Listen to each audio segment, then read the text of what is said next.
Hey guys, welcome to shed और मैं आपका संकल्प। चलो चलाते हैं फिजिक्स का ब्रह्मास्त्र। और इस ब्रह्मास्त्र में आज हम पढ़ने वाले हैं मैग्नेटिज्म। गाइस, मैग्नेटिज्म बहुत इंपॉर्टेंट चैप्टर है और मैग्नेटिज्म में बोर्ड में भर भर के क्वेश्चंस आते हैं और बहुत ज्यादा महत्वपूर्ण चैप्टर। हमने इलेक्ट्रोस्टैटिक्स और करंट, इलेक्ट्रिसिटी, कैपेसिटेंस फिनिश कर लिया है। Now it's turn off magnetism. Guys, magnetism majorly तीन पार्ट में मैं बोलूंगा स्प्लिट है। पहला है मैग्नेटिक फील्ड बनती कैसे है, दूसरे पार्ट में उस मैग्नेटिक फील्ड पे दूसरे चीजों पे फोर्स कैसे लगता है, और तीसरा पार्टिकल छोटा सा है जिसमें हम अर्थ मैग्नेटिज्म या फेरोमैग्नेटिक, डायमैग्नेटिक, पैरामैग्नेटिक के बारे में चर्चा करेंगे। ठीक है, तो आज हम पहले पार्ट को लेने वाले हैं जिसपे बेस बहुत सारे क्वेश्चन आते हैं, जिसमें हम Biot Savart's law, magnetic field due to the various type of current distribution और एम्पियर सर्किल लॉ पे ध्यान देंगे। ठीक है, हमारा आज पे फोकस ये होने वाला है। चलो गाइस, अभी हम स्टार्ट करते हैं और सबसे पहले मैं इस चैप्टर को स्टार्ट करते वक्त एक लॉ से शुरू करूंगा और उस लॉ का नाम है बायोट सेवर्ट्स लॉ। गाइस, सबसे पहला सवाल ये आता है कि यार मैग्नेटिज्म क्या है। देखो, जब चार्ज रुका हुआ था तो हमने बोला कि रुका हुआ चार्ज इलेक्ट्रिक फील्ड बनाता है। जब वो चार्ज चलने लगा तो हम दूसरी यूनिट पढ़ने लगे, करंट, इलेक्ट्रिसिटी। अब वो चार्ज जब चलने लगा है तो जब चार्ज कोई मूव करने लगा, तो ये देखा गया कि इस मूविंग चार्ज के चारों तरफ एक अलग तरह की फील्ड भी डेवलप होगी इसके मूवमेंट की वजह से।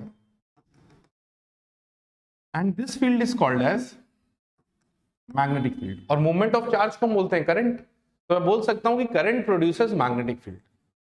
मतलब अगर मैं बोलूं कि एक मूविंग चार्ज, एक जो चार्ज रेस्ट पे है, अगर मैं तुमसे सिंपल बात बोलूं कि सपोज करो एक क्यू चार्ज है जो रेस्ट पर है,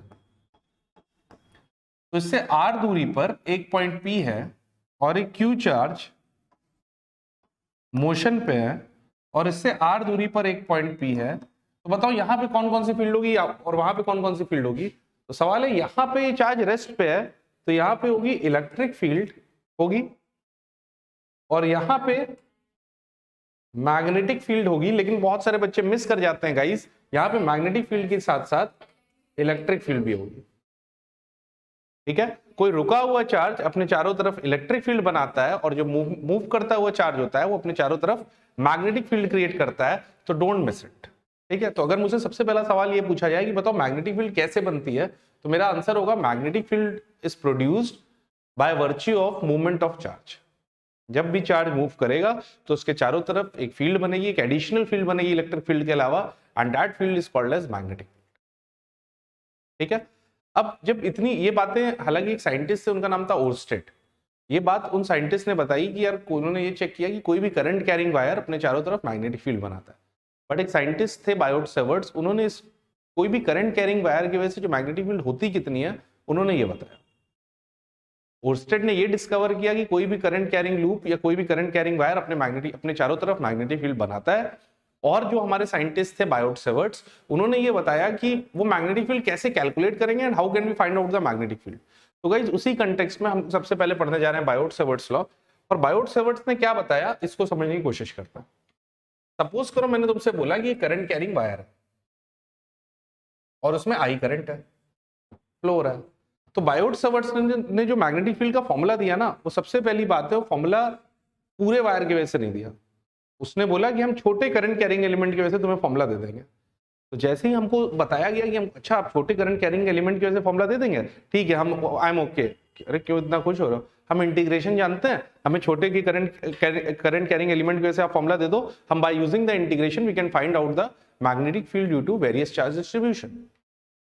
ठीक है, तो अब बायोट सेवर्ट्स ने क्या बोला, बायोट सेवर्ट्स ने एक बड़ी सिंपल सी बात बोली। बायोट सेवर्ट्स ने बोला कि सपोज करो एक छोटा एक डीएल एलिमेंट है,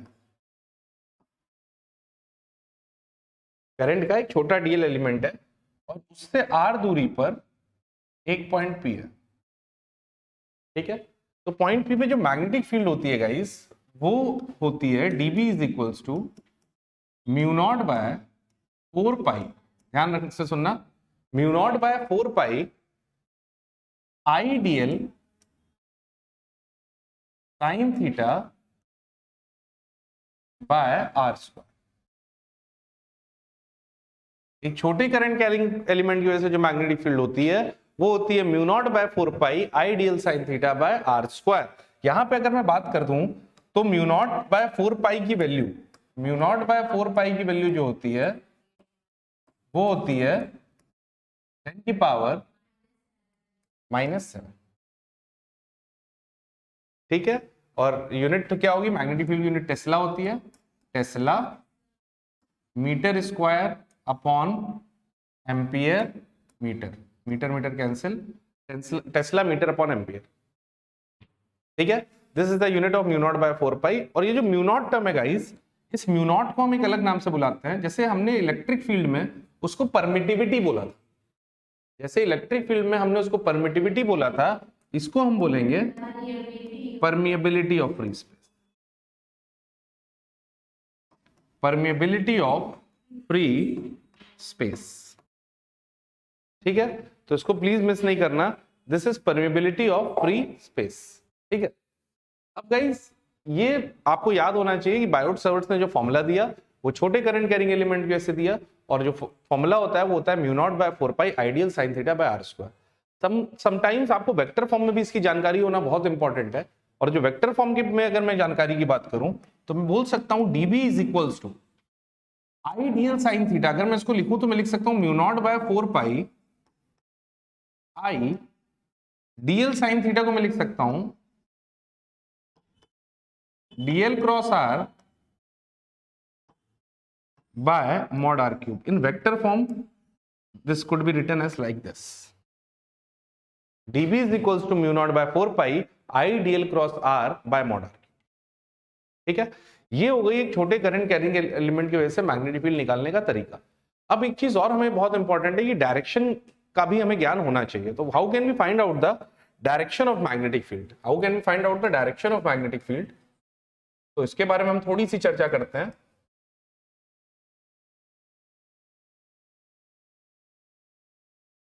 गाइस देखो, डायरेक्शन निकालने के लिए थोड़ा दिमाग चलाना होगा।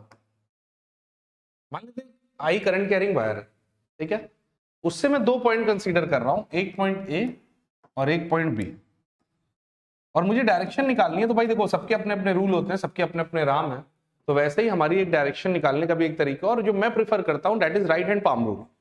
राइट हैंड पाम रूल क्या कहता है कि अगर मैं अपनी फिंगर्स को, अपने राइट हैंड को इस तरह से स्ट्रेच करूं कि अपने थंब को करंट की डायरेक्शन में रखूं और फिंगर्स को उधर रखूं जहां मैग्नेटिक फील्ड निकालनी है, मैं थंब को करंट की डायरेक्शन में रखूं और फिंगर्स को उधर रखूं जहां मैग्नेटिक फील्ड निकालनी है, then the direction of push of our palm will give the direction of magnetic field. तो यहां मैग्नेटिक फील्ड किधर होगी, इनवर्ड। तो देखो, क्योंकि पुश किधर आ रहा है, इनवर्ड, फीलिंग आई, धक्का मारो, तो इनवर्ड आ रही है, और इनवर्ड को किससे रिप्रेजेंट करते हैं, क्रॉस। ठीक है, फिर से बात समझो, करंट को की डायरेक्शन में थंब रखा, करंट की डायरेक्शन में थंब रखा, फिंगर्स को उधर रखा जहां मैग्नेटिक फील्ड निकालना है, तो करंट की डायरेक्शन में थंब रखा, फिंगर्स को उधर रखा जहां मैग्नेटिक फील्ड निकालना है, तो जो पुश आ रहा है, जो पाम की डायरेक्शन है, वही डायरेक्शन ऑफ मैग्नेटिक फील्ड होगी। तो किधर आ रही है, बाहर की तरफ, तो यहाँ पे मैग्नेटिक फील्ड की डायरेक्शन क्या होगी, बाहर की तरफ, आउटवर्ड। ठीक है, ये मेथड बहुत आपके लिए काम करेगा। तो राइट हैंड पाम रूल से निकाल सकते हो मैग्नेटिक फील्ड कभी भी किसी भी डायरेक्शन में। जैसे मैं तुमसे छोटा सा एग्जांपल दूं, सपोज करो ये मेरे पास वायर है और मैं बोलूं कि बताओ पॉइंट पी में मैग्नेटिक फील्ड की डायरेक्शन क्या होगी, तो तुमने राइट हैंड निकाला, करंट की डायरेक्शन में थंब रखा, बाहर पुश आ रहा है, तो ये क्या होगा हमारा, डॉट, आउटसाइड द प्लेन। कोई दिक्कत? तो by this method we could find out the direction of magnetic field. तो डायरेक्शन ऑफ मैग्नेटिक फील्ड निकालने के लिए समटाइम्स ये भी पूछा जाता है कि कैसे निकालते हैं, तो यू कुड से कि by direction of magnetic field can be find by using the right hand palm rule methods. ठीक है, चलो अब हम थोड़ा सा और आगे बढ़ते हैं। अब उस बायोट-सावर्ट्स लॉ जो हमने पढ़ा है उसका गाइस एप्लीकेशन समझना भी हमारे लिए बहुत इंपॉर्टेंट है। क्यों? क्योंकि हमको यार उससे डिराइव बहुत सारे रिजल्ट्स याद रखने होते हैं। तो मैं एक दो तुमको डेरिवेशन बताऊंगा जो बोर्ड्स पॉइंट ऑफ व्यू से काफी इंपॉर्टेंट है, और मैं कुछ फिर रिजल्ट बताऊंगा जो तुम्हें याद रखने चाहिए। ठीक है, तो सबसे पहले मैं magnetic field at the centre of current carrying loop पे बात करता हूं। Magnetic field at the centre of current carrying loop, तो मान लो मैंने बोला एक लूप है जिसमें आई करंट फ्लो हो रही है और जिसका रेडियस आर है, और उसके सेंटर पे मुझे मैग्नेटिक फील्ड निकालनी है। I have to find out the magnetic field at the centre of the loop. तो how can I find out the magnetic field at the centre of the loop? तो सबसे पहले हमें जो फॉर्मूला पता होता है वो किसके लिए पता है, छोटे के लिए या बड़े के लिए? छोटे के लिए। तो सबसे पहले मैंने क्या किया, एक छोटा एलिमेंट लिया, एक छोटा एलिमेंट यहां से, इसको मैंने बोला डीएल। क्या बोला? और डीएल से ये आर वेक्टर ये है, ये वैल्यू आर है, और डीएल और आर वेक्टर के बीच का एंगल कितना है? 90 डिग्री। अब मैं बायोट सावर्ट्स लॉ लगाने जा रहा हूं। बायोट सावर्ट्स लॉ क्या कहता है? DB is equals to mu naught by 4 pi I DL sine theta by R square. ठीक है, तो मैं यहां से डीबी की वैल्यू क्या लिख लूंगा? Mu naught by 4 pi I DL sign 90 bye जो दूरी है वो है आर स्क्वायर। ठीक है, मैं इंटीग्रेट नेट मैग्नेटिक फील्ड निकालने के लिए इसको क्या करूंगा? इंटीग्रेट करूंगा। भाई मुझे अगर छोटी मैग्नेटिक फील्ड पता चल गई और मुझे बड़ी मैग्नेटिक फील्ड निकालनी है तो simply I integrate the things. अगर मैं इंटीग्रेट करूंगा तो यहां से मेरे पास क्या आ जाएगा? B net is equals to, constant को बाहर ले लिया, mu naught I upon 4 pi are square, और डीएल को इंटीग्रेट करोगे तो लिमिट कहां से कहां तक लगेगी? टोटल 0 से 2 पाई आर। ठीक है, 0 से 2 पाई आर, तो B net is equals to आ जाएगा हमारे पास mu naught I by 4 pi are square, mu naught by 4 pi are square into dl को हम क्या पुट कर सकते हैं? 2 पाई आर। आर से आर कैंसिल हो गया, पाई से पाई कैंसिल हो गया, 4 से 2 कैंसिल हो गया, तो जो फाइनली रिजल्ट आ गया हमारे पास वो आ गया mu naught I by 2r। This is BC, मतलब मैं कह सकता हूं magnetic field at the centre of current carrying loop, this is equals to mu naught I by 2r। ठीक है, और डायरेक्शन निकालने के लिए फिर से वही बात, ये ऐसे रखा, करंट की डायरेक्शन में थंब रखा, पुश किधर आ रहा है? बाहर की तरफ, तो जो डायरेक्शन होगी वो डॉट होगी, जिसको मैं आउटवर्ड बोल सकता हूं। ठीक है, ऐसे ही सेम बहुत सारे सवाल गाइस तुमसे पूछे जा सकते हैं, जैसे तुम देखोगे भी अपने बुक्स में कि तुमसे सेमी सर्कुलर लूप की वजह से मैग्नेटिक फील्ड पूछी जाती है। तो सेमी सर्कुलर लूप की वजह से में क्या करोगे? 0 से पाई आर कर दोगे। तुमसे आर्क के बारे में पूछा जा सकता है, तो आर्क में 0 से आर थीटा कर दोगे, तो यहां से तुम्हें मैग्नेटिक फील्ड तुम किसी भी चीज का डिराइव कर सकते हो बाय यूजिंग सिंपल मेथड्स। ठीक है, तो उसके फॉर्मुलेस तुम्हें गाइस याद होने चाहिए। Magnetic field at the centre क्या होता है, कैसे टैकल किया जाता है, ये सब बहुत ज्यादा इंपॉर्टेंट है। ठीक है, अब जैसे मैं तुमसे एक छोटी सी और बात बोलूं कि सपोज करो कुछ मैग्नेटिक फील्ड जो जैसे लूप की वजह से हमने कर लिया है, जैसे मैं एक छोटा सा सवाल कराता हूं उस पर।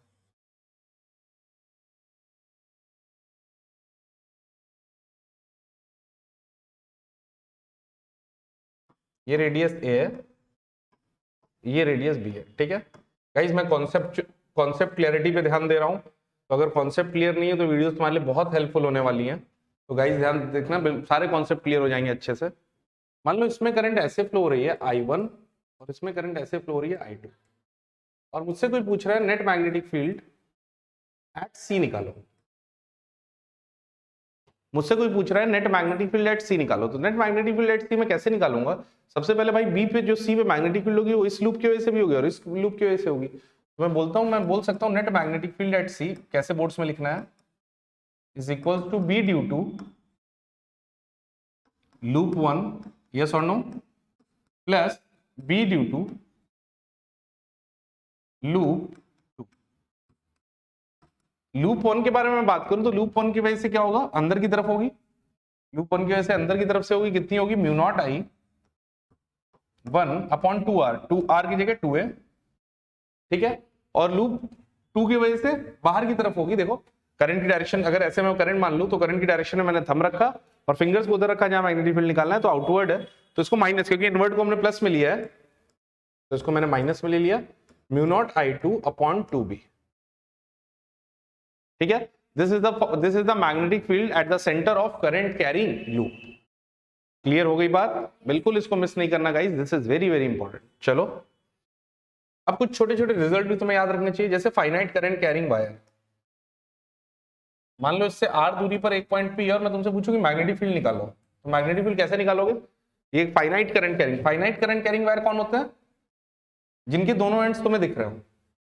फाइनाइट करंट कैरिंग वायर क्या होता है? जिसके दोनों एंड्स तुम्हें दिख रहे हो। तो magnetic field due to finite current carrying. तो सबसे पहले तुम्हें क्या करना पड़ेगा, पॉइंट P से तुम्हें दोनों एंड्स को जोड़ना पड़ेगा। तो पॉइंट P से दोनों एंड्स को जोड़ोगे तो क्या होगा, ये और ये एंगल θ1 हो गया, ये एंगल θ2 हो गया। ठीक है, पॉइंट P से पहले दोनों एंड्स को जोड़ो और पॉइंट P से उस वायर पे एक परपेंडिकुलर ड्रॉप कर दो, तो ये दूरी क्या हो जाएगी, r। तो जो BP का फॉर्मूला होगा गाइस, मिस नहीं करना, BP is equals to mu naught I, ये सब बिल्कुल याद होना चाहिए, बिल्कुल टिप्स पे होना चाहिए, अपॉन 4 पाई r परपेंडिकुलर, ये जो r है, अपॉन साइन θ1 प्लस साइन θ2।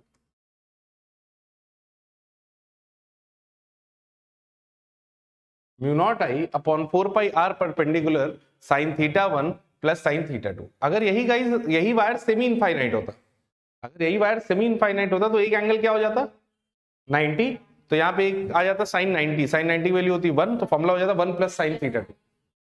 अगर ये वायर इनफाइनाइट होता तो θ1 भी 90 होता, θ2 भी 90 होता, तो ये आ जाता sine 90 plus sine 90, sine 90 plus sine 90 हो जाता 2 2 कैंसिल करता, और ये फॉर्मूला आ जाता mu naught I upon 2 pi r perpendicular. ठीक है, तो this is quite simple thing guys, इसको मिस नहीं करना, दिस इज वेरी इंपॉर्टेंट। ये फॉर्मूला हमें बिल्कुल हमेशा याद होना चाहिए कि magnetic field due to the finite current carrying wire is equals to mu naught I upon 4 pi r perpendicular sine θ1 plus sine θ2। ठीक है, इस पे बेस तुम देखोगे तुम्हें ढेर सारे सवाल मिलेंगे, कभी तुमसे ट्रायंगल की वजह से मैग्नेटिक फील्ड निकाल लेगा, कभी स्क्वायर की वजह से मैग्नेटिक फील्ड निकाल लेगा, इस तरह के बहुत ढेर सारे सवाल गाइस तुम्हें मिलेंगे। ठीक है, तुम देखोगे कि इस तरह के भी तुम्हें सवाल बहुत मिलेंगे, जैसे मैं एक एग्जांपल के थ्रू बता देता हूं, ऐसे सवाल तुम्हें बहुत ज्यादा मिलेंगे। ये हुआ, ये फिर इसको भी खींच देगा, ये ऐसे कर देगा।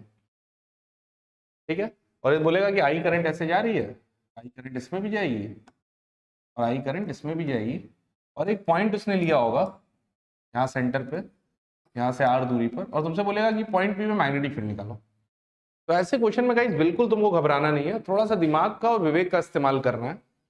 विवेक वो नहीं बर्तन मांजने वाला, बीपी की अगर मैं बात करूं तो P पॉइंट पे मैग्नेटिक फील्ड कैसे निकलेगी, तो गाइस ये देखो, ये इनफाइनाइट है, ये इनफाइनाइट है। तो अगर मैं तुमसे बोलूं कि यार यहां पर कभी भी किसी भी वायर के एक्सिस पे, उस वायर की वजह से, देखो यहाँ पे P पे जो मैग्नेटिक फील्ड होगी वो 3 सेगमेंट की वजह से होगी, पहले, दूसरे और तीसरे। ये 3 सेगमेंट है, मैंने इसको 3 रास्ते में तोड़ दिया, एक टुकड़ा, दूसरा टुकड़ा और तीसरा टुकड़ा। अच्छा, तो पहले टुकड़े की वजह से बी पे मैग्नेटिक फील्ड कितनी होगी, तो एक तरीका याद रखना, किसी भी वायर के एक्सिस पे मैग्नेटिक फील्ड 0 होती है, किसी भी वायर के एक्सिस पे, उसकी खुद की एक्सिस पे, उसके खुद की वजह से मैग्नेटिक फील्ड इज ऑलवेज 0। तो बीपी जो होगी हमारी, वो मैं क्या लिख सकता हूं, 0। तो बीपी 0 हो गया, तो मैं पी पे लिख सकता हूं, मैग्नेटिक फील्ड जो पी पे होगी ना, वो 3 चीजों की वजह से होगी, due to packet 1, due to packet 3, अरे बोलो हाँ या ना। अच्छा, B1 की वैल्यू क्या होगी, 0।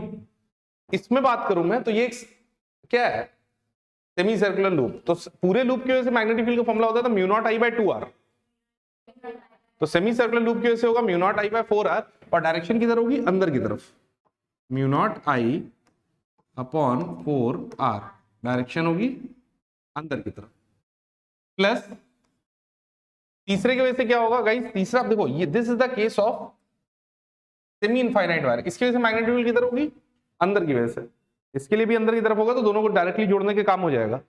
ये सेमी इनफाइनाइट वायर है, फाइनाइट वायर की वजह से, इनफाइनाइट वायर की वजह से क्या होती है, mu naught I by 4 pi r, sorry 2 pi r।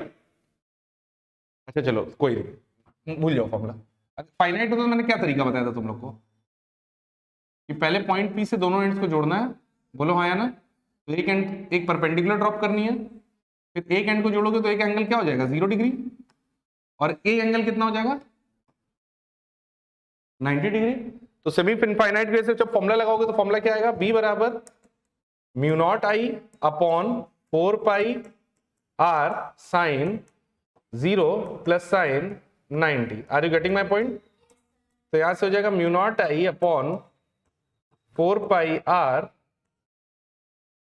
0 plus 1, तो यहां गया ना हमारे पास mu naught I by 4 pi r, तो यहाँ पे वैल्यू पुट कर दी mu naught I upon 4 pi r. Guys इस तरह के सवाल बहुत ढेर सारे आएंगे, तो प्लीज मिस नहीं करना। एक मैंने एग्जांपल के तौर पे तुम्हें दे दिया है ताकि तुम कॉन्फिडेंस तुम्हारे अंदर आए, ठीक है? तो इसको मिस नहीं करना। फिर उसके बाद जो इसमें इस चैप्टर में तीसरी चीज आती है जो कि बहुत ज्यादा इंपॉर्टेंट है, वो है एम्पियर सर्किटल लॉ।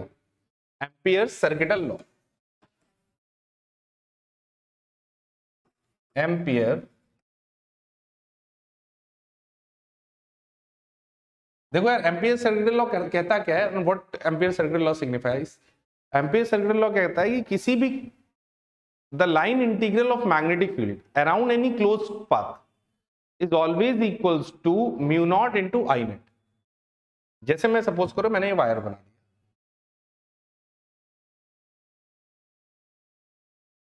ठीक, और मैंने इसको बोल दिया I1, दिस इज I2। ध्यान से सुनना, बिल्कुल एम्पियर सर्किटल लॉ चमक जाएगा।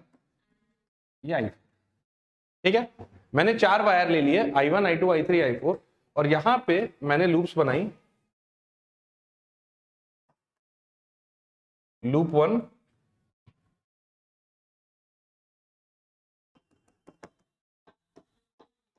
लूप 2,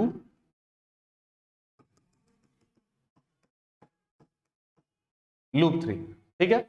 अब एम्पियर सर्किटल लॉ ने बोला था कि line integral of magnetic field around any closed path, मतलब line integral of magnetic field around any closed path को मैं लिख सकता हूं B डॉट dl। तो B dot dl is always equals to mu naught into I net. उसके अंदर कितनी करंट है? तो सबसे पहले हमें B डॉट dl कैलकुलेट करना सीखना पड़ेगा। तो अगर मैं लूप 1 के लिए B डॉट dl यूज करूं तो कैसे यूज करूंगा? लूप 1 के अंदर कोई करंट जा रहा है तो इसका B डॉट dl क्या होगा? 0। क्लियर हो गई बात? अगर मैं लूप 2 की बात करूं, if I am talking about the loop 2, तो लूप 2 में गाइस मैं बोल सकता हूं कि B dot dl is equal to, ध्यान से सुनना, I1, I2 और I3 तीनों पास हो रहे हैं इससे, तो मैं इसको लिख सकता हूं म्यू नॉट I1, ठीक है? लूप 3 के लिए बात करूं तो मैं लिख सकता हूं B dot dl is equals to mu naught I1 plus I2 plus I3 minus I4, क्योंकि ऑपोजिट सेंस में जा रहा है, तो मैं लिख सकता हूं I1 plus I2 plus I3 minus I4। Guys समझ में आ रहा है? तो this is quite simple thing guys. अगर एक बार तुम समझ गए तो मुझे लगता है कि इस एग्जांपल से तुम्हारा एम्पियर सर्किटल लॉ एकदम से चमक जाएगा। तो this is the ampere circuital law, the line integral of magnetic field around any closed path is always equals to mu naught into I net. तो फिर से मैं बोल दे रहा हूं, बोर्ड्स में डेफिनेशन लिखने के लिए आती है क्योंकि इस पे based, line integral of magnetic field around any closed path is always equals to mu naught times of net current enclosed in the path, ठीक है? अब गाइस इसका अक्सर पूछ लिया था कि application of ampere circuital law बताओ, या एम्पियर सर्किटल लॉ से बायोट-सैवर्ट्स लॉ को प्रूफ करो। तो उसमें तुम इनफाइनाइट वायर वाला केस ले लेना। इसका वेरिफिकेशन देखो बहुत प्यारा है। मान लेते हैं आई करंट है, अच्छा बताओ फॉर्मूला, आर दूरी पे अगर पॉइंट पी है तो फॉर्मूला क्या होगा मैग्नेटिक फील्ड का? Mu naught I upon 2 pi R. ये आया कैसे? Mu naught I by 4 pi R sine 90 plus sine 90, sine 90 plus sine 90 2 हुआ होगा, 2 कैंसिल हुआ होगा, बोलो हाँ या ना। अब इसको बोलेगा कि भैया तुम्हारा बायोट-सैवर्ट्स लॉ इतना ही अच्छा है तो उसको प्रूव करके दिखा दो। ठीक है ब्रो, तो कैसे मैं प्रूव कर सकता हूं? घबराना नहीं, टेंशन लेने का नहीं, मैं बता रही ना। देख इधर, सबसे पहला काम एम्पीरियन, हमको क्या प्रूफ करना है कि B डॉट dl की वैल्यू, हमें क्या प्रूफ करना है? B डॉट dl की वैल्यू म्यू नॉट इंटू आई नेट के बराबर हो जाए, म्यू नॉट आई के बराबर हो जाए, बोलो हाँ या ना। तो अब क्या ले लें भाई, दोनों मैथ्स क्या सिखाती थी, दोनों में से कोई एक साइड पकड़ो ना। तो हम LHS ले लेते हैं, क्या ले लेते हैं? LHS, लेफ्ट हैंड साइड को लेके सॉल्व करते हैं। तो सबसे पहले हमने क्या बना लिए? Amperian loop. इस लूप को क्या बोलते हैं गाइस? जैसे गॉस में गॉसियन सरफेस थी तो यहां पे क्या था? Amperian loop. अच्छा ये बताओ मैग्नेटिक फील्ड की मैं बात करूं तो गाइस बताओ मैग्नेटिक फील्ड का पैटर्न क्या होगा? यहाँ पे मैग्नेटिक फील्ड किधर है? अंदर। यहाँ पे मैग्नेटिक फील्ड क्या है? बाहर। यहाँ पे ऐसे, यहाँ पे ऐसे, यहाँ पे ऐसे, बोलो आ रही है कि नहीं? ऐसे घूम रही है इस डीएल के साथ, एग्री करते हो? तो बी और डीएल के बीच का एंगल कितना है? 0 डिग्री। तो अगर मुझे बी डॉट डीएल कैलकुलेट करना हो तो मैं लिख सकता हूं बी डॉट डीएल को मैं डायरेक्ट ओपन कर सकता हूं, B DL cos 0 plus B DL cos 0 and so on, ऐसे करके इनफाइनाइट एलिमेंट। बोलो हाँ या ना? तो गाइस ये बताओ कि बी डॉट डीएल को मैं लिख सकता हूं, कॉमन ले लूं तो आ जाएगा B DL plus B DL plus B DL, बिल्कुल बढ़िया से देखना, एंड सो ऑन। मैं बी को बाहर ले लूं तो आ जाएगा B DL plus DL plus DL plus DL and so on, और डीएल डीएल को मैं मल्टीप्लाई करूं तो आ जाएगा बी इंटू 2 पाई आर। ठीक है, b इंटू 2 पाई आर, और b की वैल्यू पुट कर दें, b is equal to mu naught I upon 2 pi R into 2 pi R, 2 pi R cancel, b बराबर म्यू नॉट आई नेट। तो जब भी वेरिफिकेशन ऑफ आ जाए एम्पियर सर्किटल लॉ तो गाइस बिल्कुल तुमको सेम यही डेरिवेशन करना है, या फिर वेरिफिकेशन आ जाए तो तुमको सेम यही डेरिवेशन करना है विदाउट एनी हेजिटेशन। ठीक है गाइस, अब ये रहा हमारा एम्पियर सर्किटल लॉ की बात। अब इसमें एक चीज जो सबसे आखिरी में आती है वो आता है सोलेनॉइड। सोलेनॉइड क्या होता है गाइस? बहुत सिंपल सी बात है यार। एक हम नॉन कंडक्टिंग ऐसे सिलेंडर ले लेते हैं और उस पे ऐसे क्या करते हैं, वायर बाउंड कर देते हैं। वायर बाउंड करने के बाद हम क्या करते हैं कि इस पे करंट आई फ्लो करा देते हैं, और मान लेते हैं n is the number of turns per unit length, number of turns per unit length. तो हमसे पूछ लेगा कि बताओ पॉइंट पी में मैग्नेटिक फील्ड क्या होगी। तो सोलेनॉइड में दो चीजें याद रखना। सोलेनॉइड में जो अंदर मैग्नेटिक फील्ड होती है और एंड्स पे जो होती है वो अलग होती है। पहले हम बात करते हैं आइडियल सोलेनॉइड की। किसकी बात करते हैं हम? आइडियल सोलेनॉइड की। आइडियल सोलेनॉइड वो होते हैं जिसमें जो लेंथ होती है वो बहुत ज्यादा होती है रेडियस से, लंबे सोलेनॉइड, पाइप जैसे, पानी का जैसा पाइप होता है वैसे सोलेनॉइड। तो अगर मैं तुमसे बात करूं कि अगर आइडियल सोलेनॉइड है गाइस, तो बी जो होगी, पहली बात यूनिफॉर्म होगी, थ्रू आउट यूनिफॉर्म होगी, और उसकी वैल्यू कितनी होगी? Mu naught N. लेकिन एंड्स पे ये मैग्नेटिक फील्ड थोड़ा सा खेला कर देती है और इसकी वैल्यू हो जाती है mu naught N I by, mu naught N I by. ठीक है, तो guys this is very very important, very very important, please miss नहीं करना। ठीक है, इसका प्रूफ बहुत इंपॉर्टेंट है, सोलेनॉइड की वजह से मैग्नेटिक फील्ड का प्रूफ। अब इसको देख लेते हैं हम लोग, और उसके बाद एक केस आता है टोरॉइड, वो तुम लोग खुद अपने आप कर लोगे, क्योंकि अगर सोलेनॉइड को हम गोल फॉर्म में बना देंगे तो टोरॉइड बन जाएगा। अब इसको प्रूफ कैसे किया जाए, इसको प्रूफ कैसे किया जाए? तो थोड़ा सा इसको प्रूफ करने के दिमाग लगाना पड़ेगा तुम्हें। कैसे? तुम देखो, करंट अगर अंदर जा रही है तो मैं बोल सकता हूं कि जब यहां पे करंट क्रॉस है, फील करो ऐसे सोलेनॉइड है, ये करंट जा रही है, और अंदर जब तुम बाहर से देखो तुम्हें अंदर घुसती हुई दिखेगी करंट, और यहां पे बाहर आती हुई। तो यहां पे क्रॉस बना सकता हूं, यहां पे, फिर यहां पे क्रॉस, यहां पे क्रॉस और डॉट, बस इतना समझ गया। अब देखो, तो क्या मैं सोलेनॉइड को वैसे ड्रॉ कर सकता हूं?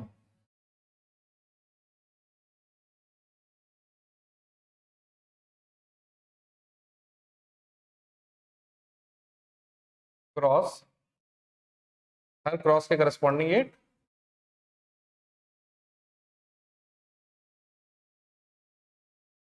ठीक है, cross dot cross dot cross dot cross dot. ठीक है, मैंने सोलेनॉइड को ऐसे बनाया, और मान लो मुझसे किसी ने बोला कि पॉइंट पी पे मैग्नेटिक फील्ड निकालो, तो सबसे पहले मैं क्या करूंगा, पॉइंट पी से पास होती हुई क्या बनाऊंगा, एक एम्पीरियन लूप। तो मैंने देखो सबसे पहले एक एम्पीरियन लूप बनाई,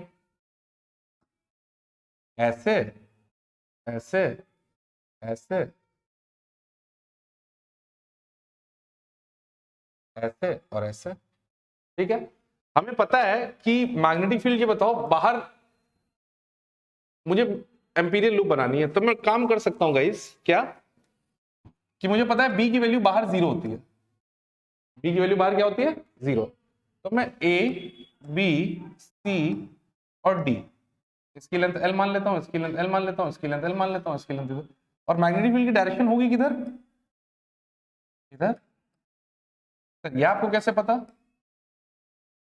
क्योंकि देखो ये क्रॉस है तो करंट की डायरेक्शन रखा, इधर आ रहा है पुश, ये डॉट है तो इधर आ रहा है, तो मैग्नेटिक फील्ड थ्रू आउट इधर है। अब मैं करूंगा क्या गाइस, बहुत इंपॉर्टेंट बात बताने जा रहा हूं, अगर मुझे इस लूप का बी डॉट डीएल कैलकुलेट करना है, लूप एबीसीडी का, तो मैं इसको 4 पार्ट में ब्रेक करने जा रहा हूं, ध्यान से सुनना, इसको मैं 4 पार्ट में ब्रेक करने जा रहा हूं। कैसे? बी डॉट डीएल ए से B, B dot DL B से C, B dot DL C से D, plus B dot DL D से ए। आया कि नहीं आया? अब मैं एक काम कर सकता हूं, मैं यहां पे देखो क्या लिख सकता हूं guys, B dot DL A से बी, ए से बी क्या होगा, ए से बी, बी इधर है और डीएल इधर है, तो एंगल कितना है 90 डिग्री, तो बी डॉट डीएल ए से बी क्या हो गया 0। आया? अब मुझे बताओ बी डॉट डीएल बी से सी, बी 0, क्यों? क्योंकि B 0। B dot DL C से डी 0, क्योंकि भाई बी इधर, और बी डॉट डीएल डी से हो जाएगा बी इंटू एल, अगर लेंथ इसकी एल है, बोलो हाँ या ना, बी इंटू एल, और इसकी वैल्यू गाइस किसके बराबर होगी, बी इंटू एल की म्यू नॉट इंटू आई नेट। अब ये बताओ कि अगर गाइस अगर n turns per unit length है तो एल लेंथ पे कितने टर्न्स होंगे, एनएल, और एक टर्न में आई करंट है, टोटल कितनी करंट हो जाएगी, एल से एल क्या हो गया कैंसिल, और बी की वैल्यू यहां से क्या आ गई। ठीक है गाइस, तो this is all about the derivation of solenoid. Guys इसी तरह से सेम डेरिवेशन टोरॉइड का है, उसका भी फॉर्मूला यही होता है, अंदर बाहर मैग्नेटिक फील्ड 0 होती है, अंदर magnetic field mu naught N I होती है, एन को number of turn per unit length लिख लेते हैं, तो एन को हम लिख लेते हैं capital N upon 2 pi r. Guys this is all about the पहला part of magnetism. I hope ये शॉर्ट समरी आप लोगों के लिए बहुत हेल्पफुल होगी। मैंने जो जो डेरिवेशन बोर्ड से पूछे जा सकते हैं उनको कवर किया। मिलेंगे नेक्स्ट लेक्चर में, तब तक के लिए कीप सपोर्टिंग शेड। जय हिंद।